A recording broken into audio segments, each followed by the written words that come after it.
Galatians chapter 5 verse 13 says, "You, my brothers and sisters, were called to be free, but do not use your freedom to indulge in the flesh. Rather, serve one another humbly in love."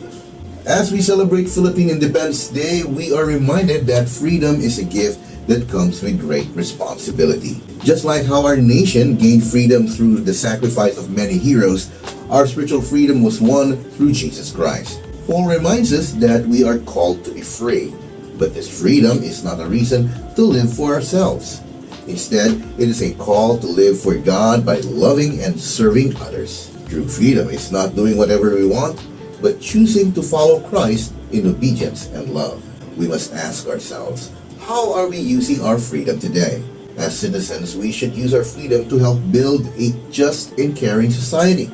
As Christians, we must use our spiritual freedom to live holy lives and bless others. Serving one another humbly shows the love of Christ to the world. Just like our heroes gave their lives for our country's freedom, Jesus gave his life for our eternal freedom. Let us honor both by choosing to serve with love and live in the freedom God has given us.